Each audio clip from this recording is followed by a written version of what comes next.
Bom, galera, primeira convocação do Fernando Diniz na seleção brasileira. É uma convocação, ao meu ver, boa. Faltaram sim alguns nomes, eu também tiraria alguns nomes aí dessa lista, mas podemos dizer que tá na média. Não foi uma convocação ruim, não. E, assim, não tem nem como ter tantos critérios assim, além de ser a primeira convocação de um treinador novo, também por conta da bagunça que é a CBF. A gente não sabe quem vai ser o próximo treinador da seleção brasileira na Copa do Mundo. O contrato do Diniz é de apenas 1 ano. Fala-se muito de Ancelotti, mas nada oficial foi falado concretamente sobre o assunto, ou seja, a gente não sabe para que é o trabalho do Diniz, se é para entregar algo ao Ancelotti, se é para de fato ele começar uma caminhada que vai se estender até a Copa do Mundo. E isso, o Diniz não tem culpa, Ancelotti ou ninguém tem culpa além da própria entidade, além da CBF. Bom, vou deixar aí na tela passando os nomes dos convocados e o que é que foi muito falado pelo Diniz nessa coletiva. O critério preponderante, o critério que mais foi decisivo para chegar nos nomes finais foi o critério técnico. E aí eu vou discordar do Diniz em alguns nomes bem pontuais. Não é que eu não concordo com a lista. Eu acredito que se eu for falar em porcentagem, 80% da lista pra mim tá muito boa. Goleiros, não tem muito por que fugir disso. Gosto muito da oportunidade ao Bento, é um goleiro novo e que de fato tem um potencial muito grande para, não sei se para a próxima Copa já estar pronto para ser o cara do gol, mas nas próximas gerações, sim, sem dúvida nenhuma, o Bento é um cara para ser citado, a estar ali à disposição para ser o cara fixo do gol da seleção brasileira. Gosto muito das laterais, com Caio Henrique, com Wanderson. Acredito que os outros nomes não tinha muito o que fazer. A seleção brasileira tem um pouco dessa escassez. Só que Danilo é um cara que, além de ser um bom líder para a seleção brasileira, é referência técnica e acima das outras opções. O Renan Lodi, não sei se tem alguém acima dele na lateral esquerda, mas enfim, gosto das oportunidades para Caio Henrique e Wanderson. Vamos para as minhas discordâncias. Richarlison e Matheus Cunha, para mim, são os pontos principais. Só que vou poupar o Matheus Cunha daqui porque vive um momento diferente do Richarlison e um momento até melhor. Inclusive o último jogo dele contra o Manchester United foi um jogo bom. O jogo do Matheus Cunha foi um jogo bom de ver. O jogo do Wolverhampton como um todo foi um jogo bom. O que é diferente do Richarlison, cara. Não dá pra defender a convocação do Richarlison, apesar de ser um cara que tem um bom histórico na seleção, sempre rendeu bem, fez uma boa Copa do Mundo, foi um dos melhores jogadores da seleção na última Copa. Só que o pós-Copa do Richarlison é muito ruim. O final da temporada dele com o Tottenham, ele mal joga, pouco é utilizado. Várias vezes deu entrevista falando sobre isso. Além do mais, o Richarlison ele tem duas sombras, né, na seleção brasileira agora, que eu não vou nem falar só do Vitor Roque, que é o óbvio, e daqui a pouco eu falo um pouco mais sobre o porquê que eu acho que ele ficou de fora dessa lista. Tem o Arthur Cabral. Já que o critério técnico é um critério preponderante, eu acredito que o momento dele, o momento que o Arthur vive, é melhor, tecnicamente falando, do que o do Richarlison, e merecia mais essa chance. Por isso que eu alivio um pouco a barra pro Matheus, porque ele vive um momento diferente, um momento melhor do que o do Richarlison, e já que, tipo, aparentemente não dá pra se desfazer dos dois, é só de um ou do outro, o único que eu vejo como indefensável nessa lista é a presença do Richarlison. Existe todo um murmurinho com relação ao Ibanez também, que foi um jogador que fez o movimento de ir pro mercado da Arábia, e fala-se muito do Adrielson do Botafogo, fala-se do Robert Renan no lugar dele.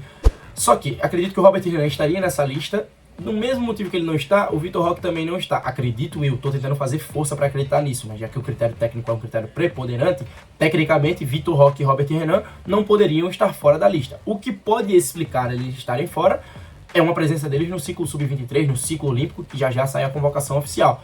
Só que a gente tem que começar a balancear o que é prioridade. E a prioridade sempre vai ser a seleção principal. E esses caras não podem estar de fora do início do ciclo do novo treinador. Acredito eu que, tecnicamente falando, já que é um critério preponderante, esses caras deveriam estar ali dentro. Um outro nome que aparece pra mim, só que esse eu acabo ficando em dúvida e compreendendo um pouco mais.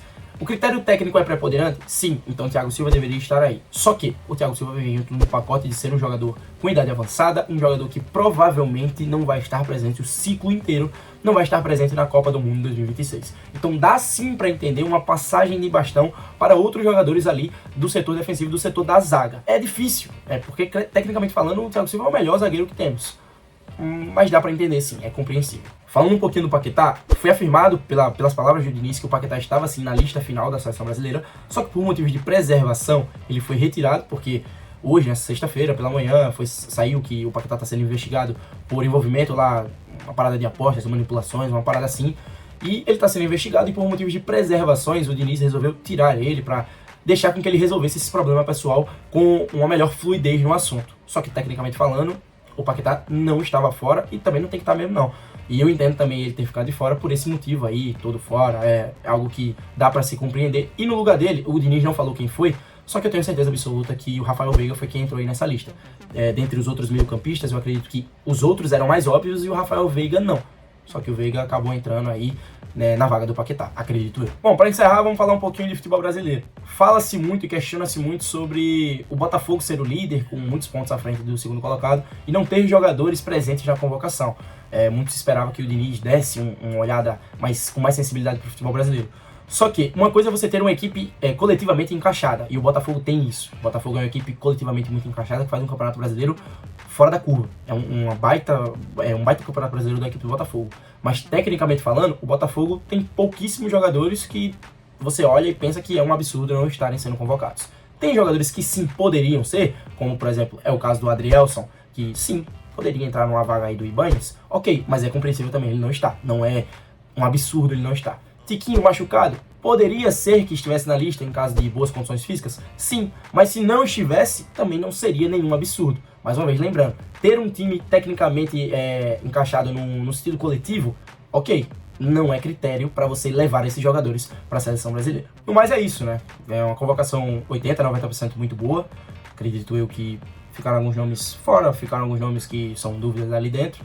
Só que isso é normal, não tem convocação nenhuma e treinador nenhum que venha para a seleção brasileira que vai agradar 100% nos nomes que convocar, independente de qual seja a convocação e qual seja o treinador dentro da seleção brasileira. Se o Ancelotti estivesse fazendo essa primeira convocação hoje, a gente estaria aqui discutindo A e B fora, A e B dentro, enfim, é normal. Curioso para ver o Diniz na seleção brasileira, curioso para ver essa equipe em campo, curioso para ver o Diniz com tantos jogadores bons reunidos e ver esses caras assimilando uma boa ideia do que eu gosto muito do que pensa futebol, que é o Diniz. Valeu, é nóis!